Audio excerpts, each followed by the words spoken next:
अब हम साम्य भाव के संबंध में विचार करेंगे। ऊपरयुक्त सतयुग संबंधी धारणा से अनेक व्यक्तियों को कार्य करने की प्रेरणा मिली है। बहुत से धर्म इसका अपने धर्म के एक अंग के रूप में प्रचार किया करते हैं।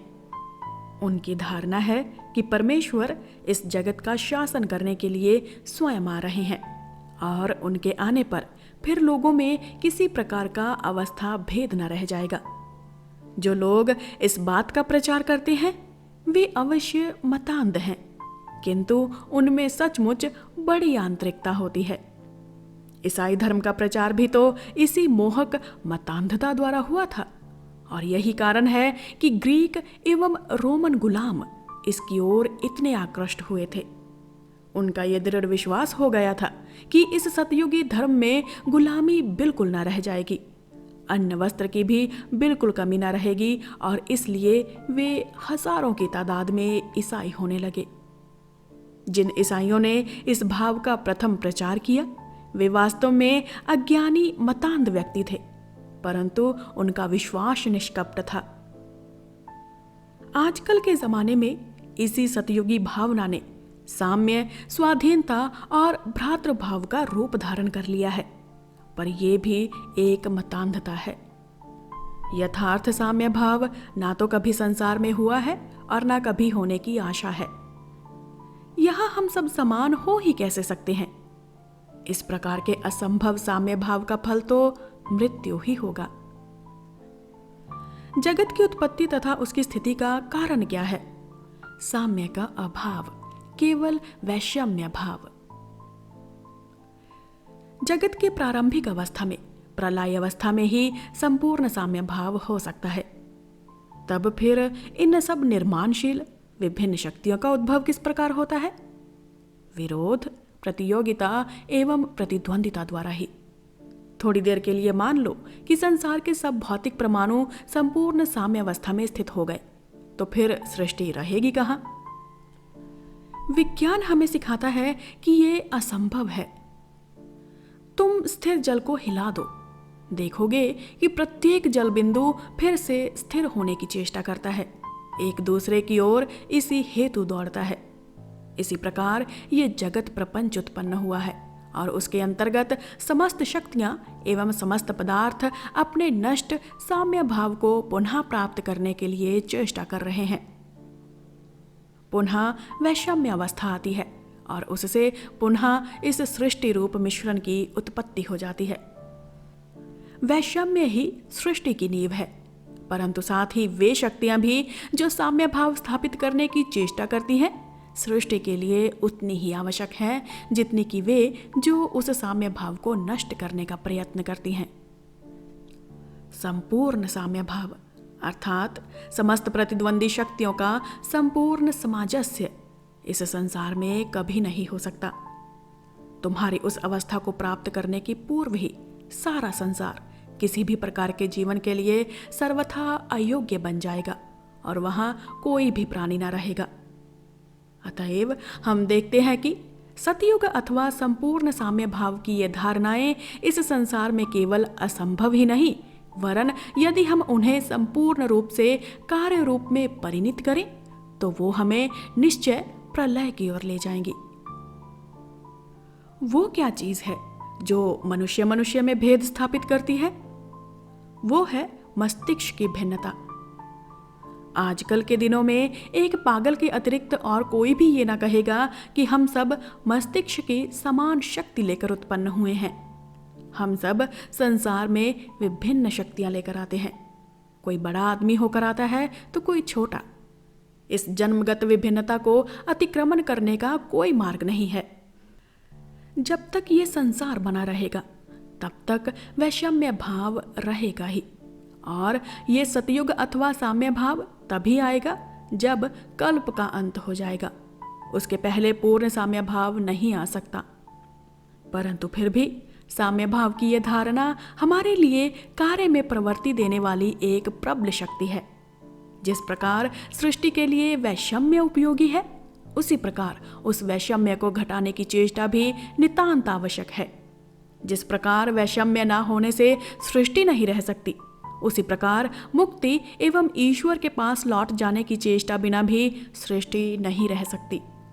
कर्म करने के पीछे मनुष्य का जो हेतु रहता है वो इन दोनों शक्तियों के तारतम्य से ही निश्चित होता है, और कर्म करने के ये भिन्न भिन्न उद्देश्य चिरकाल तक विद्यमान रहेंगे, कुछ बंधन की ओर ले जाएंगे और कुछ मुक्ति की ओर। संसार का ये चक्र के भीतर चक्र एक बड़ा भयानक यंत्र है। इसके भीतर हाथ पड़ा नहीं कि हम गए। हम सभी सोचते हैं कि अमुक कर्तव्य पूरे होते ही हमें छुट्टी मिल जाएगी, हम चैन की सांस लेंगे, पर उस कर्तव्य का मुश्किल से एक अंग भी समाप्त नहीं हो पाता कि एक दूसरा कर्तव्य सिर पर आ खड़ा होता है। संसार का ये प्रचंड शक्तिशाली जटिल यंत्र हम सभी को खींचे ले जा रहा है। इससे बाहर निकलने के केवल दो ही उपाय हैं। एक तो ये कि उस यंत्र से सारा नाता ही तोड़ दिया जाए, वो यंत्र चलता रहे, हम एक ओर खड़े रहें और अपनी समस्त वासनाओं का त्याग कर दें। ये कह देना तो बड़ा सरल है, परंतु इसे अमल में लाना असंभव सा है। मैं नहीं कह सकता कि 2 करोड़ आदमियों में से एक भी ऐसा कर सकेगा। दूसरा उपाय है, हम इस संसार क्षेत्र में उतर आएं और कर्म का रहस्य जान लें। इसी को कर्म योग कहते हैं।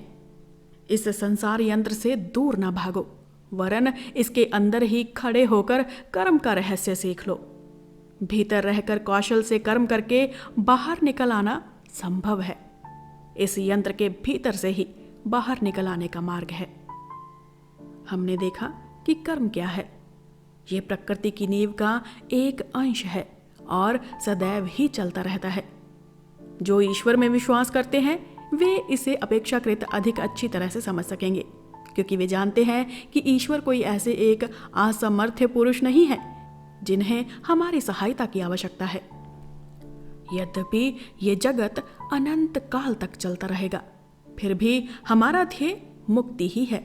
निस्वार्थता ही हमारा लक्ष्य है और कर्मयोग के मतानुसार इस ध्येय की प्राप्ति कर्म द्वारा ही करनी होगी। संसार को पूर्ण रूप से सुखी बनाने की जो सब भावनाएं हैं वे मतांध व्यक्तियों के लिए प्रेरणा शक्ति के रूप में भले ही अच्छी हों, पर हमें ये भी जान लेना चाहिए कि मतांधता से जितना लाभ होता है उतनी ही हानि भी होती है। कर्मयोगी प्रश्न करते हैं कि तुम्हें कर्म करने के लिए मुक्ति को छोड़ अन्य कोई उद्देश्य क्यों होना चाहिए? सब प्रकार के सांसारिक उद्देश्य के अतीत हो जाओ। तुम्हें केवल कर्म करने का ही अधिकार है, कर्मफल में तुम्हारा कोई अधिकार नहीं। कर्मण्येवाधिकारस्ते मा फलेषु कदाचन। कर्मयोगी कहते हैं कि मनुष्य अध्यावसाय द्वारा इस सत्य को जान सकता है और इसे कार्य रूप में परिणित कर सकता है। जब परोपकार करने की इच्छा उसके रोम रोम में भिद जाती है तो फिर उसे किसी बाहरी उद्देश्य की कोई आवश्यकता नहीं रह जाती। हम भलाई क्यों करें? इसलिए कि भलाई करना अच्छा है। कर्मयोगी का कथन है कि जो स्वर्ग प्राप्त करने की इच्छा से भी सत्कर्म करता है वो भी अपने को बंधन में डाल लेता है। किसी कार्य में यदि थोड़ी सी भी स्वार्थपरता रहे तो वो हमें मुक्त करने के बदले हमारे पैरों में और एक बेड़ी डाल देता है। अतएव एकमात्र उपाय है समस्त कर्म फलों का त्याग कर देना, अनासक्त हो जाना। ये जान रखो कि ना तो ये संसार हम हैं और ना हम ये संसार, ना हम ये शरीर हैं और ना वास्तव में हम कोई कर्म ही करते हैं। हम हैं आत्मा। हम अनंत काल से विश्राम और शांति का आनंद भोग रहे हैं। हम क्यों किसी के बंधन में पड़े? ये कह देना बड़ा सरल है कि हम पूर्ण रूप से अनासक्त रहें, परंतु ऐसा हो किस तरह? बिना किसी स्वार्थ के किया हुआ प्रत्येक सत्कार्य हमारे पैरों में और एक बेड़ी डालने के बदले पहले की ही एक बेड़ी को तोड़ देता है। बिना किसी बदले की आशा से संसार में भेजा गया प्रत्येक शुभ विचार संचित हो जाएगा वो हमारे पैरों में से एक बेड़ी को काट देगा और हमें अधिकाधिक पवित्र बनाता जाएगा, जब तक कि हम पवित्रतम मनुष्य के रूप में परिणत नहीं हो जाते। पर हो सकता है ये सब आप लोगों को केवल एक अस्वाभाविक और कोरी दार्शनिक बात ही जान पड़े, जो कार्य रूप में परिणत नहीं की जा सकती। मैंने भगवत गीता के विरोध में अनेक युक्तियां पढ़ी हैं और कई लोगों का ये सिद्धांत है कि बिना किसी हेतु के हम कुछ कर्म कर ही नहीं सकते। उन्होंने शायद मतांधता से रहित होकर निस्वार्थ कर्म कभी देखा ही नहीं है, इसीलिए वे ऐसा कहा करते हैं। अब अंत में सापेक्ष में मैं तुम्हें एक ऐसे व्यक्ति के बारे में बताऊंगा जो सचमुच कर्मयोग की शिक्षाओं को प्रत्यक्ष अमल में लाए थे। वे कर्मयोगी थे बुद्धदेव। एकमात्र वे ही इन सब बातों को संपूर्ण रूप से अमल में ला सके थे। भगवान बुद्ध को छोड़कर संसार के अन्य सभी महापुरुषों की निस्वार्थ कर्म प्रवृत्ति के पीछे कोई न कोई बाह्य उद्देश्य अवश्य था। एक उन्हें छोड़कर संसार के अन्य सब महापुरुष दो श्रेणियों में विभक्त किए जा सकते हैं। एक तो वे जो अपने को संसार में अवतीर्ण भगवान का अवतार कहते थे, और दूसरे वे जो अपने को केवल ईश्वर का दूत मानते थे। ये दोनों अपने कार्यों की प्रेरणा शक्ति बाहर से लेते थे, बाहर जगत से ही पुरस्कार की आशा करते थे, चाहे उनकी भाषा कितनी भी आध्यात्मिकता पूर्ण क्यों न रही हो। परंतु एकमात्र बुद्ध ही ऐसे महापुरुष थे जो कहते थे, मैं ईश्वर के बारे में तुम्हारे मतांतरों को जानने की परवाह नहीं करता। आत्मा के बारे में विभिन्न सूक्ष्म मतों पर बहस करने से क्या लाभ। भला करो और भले बनो, बस यही तुम्हें निर्वाण की ओर अथवा जो कुछ सत्य हो उसकी ओर ले जाएगा।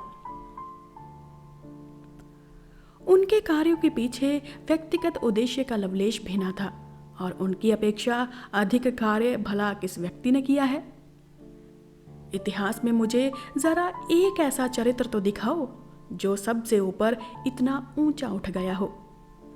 सारी मानव जाति ने ऐसा केवल एक ही चरित्र उत्पन्न किया है। इतना उन्नत दर्शन, इतनी अद्भुत सहानुभूति, सर्वश्रेष्ठ दर्शन का प्रचार करते हुए भी इन महान दार्शनिक के हृदय में शूद्रतम प्राणी के प्रति भी गहरी सहानुभूति थी, और फिर भी वे स्वयं के लिए किसी प्रकार का दावा नहीं कर गए। वास्तव में वे ही आदर्श कर्मयोगी हैं। पूर्ण रूपेण हेतु शून्य होकर उन्हीं ने कर्म किया है, और मानव जाति का इतिहास ये दिखाता है कि सारे संसार में उनके सदृश श्रेष्ठ महात्मा और कोई पैदा नहीं हुआ। उनके साथ किसी की तुलना नहीं हो सकती। हृदय तथा मस्तिष्क के पूर्ण सामंजस्य भाव के वे सर्वश्रेष्ठ उदाहरण हैं। आत्मशक्ति का जितना विकास उनमें हुआ उतना और किसी में नहीं हुआ। संसार में वे ही सर्वप्रथम श्रेष्ठ सुधारक हैं। उन्हीं ने सर्वप्रथम साहसपूर्वक कहा था, केवल कुछ प्राचीन हस्तलिखित पोथियों में कोई बात लिखी है, इसीलिए उस पर विश्वास मत कर लो। उस बात को इसलिए भी ना मान लो कि उस पर तुम्हारा जातीय विश्वास है अथवा बचपन से ही तुम्हें उस पर विश्वास कराया गया है, वरन तुम स्वयं उस पर विचार करो और विशेष रूप से विश्लेषण करने के बाद यदि देखो कि उससे तुम्हारा तथा दूसरों का भी कल्याण होता है, तभी उस पर विश्वास करो। उसी के अनुसार अपना जीवन बिताओ तथा दूसरों को भी उसी के अनुसार चलने में सहायता पहुंचाओ। केवल वही व्यक्ति सबकी अपेक्षा उत्तम रूप से कार्य करता है जो पूर्णतः निस्वार्थ है, जिसे ना तो धन की लालसा है, न कीर्ति की और न किसी अन्य वस्तु की ही। और मनुष्य जब ऐसा करने में सामर्थ्य हो जाएगा तो वो भी एक बुद्ध बन जाएगा, और उसके भीतर से ऐसी कार्य शक्ति प्रकट होगी जो संसार की अवस्था को संपूर्ण रूप से परिवर्तित कर सकती है। वस्तुतः ऐसा ही व्यक्ति कर्म योग के चरम आदर्श का एक ज्वलंत उदाहरण है।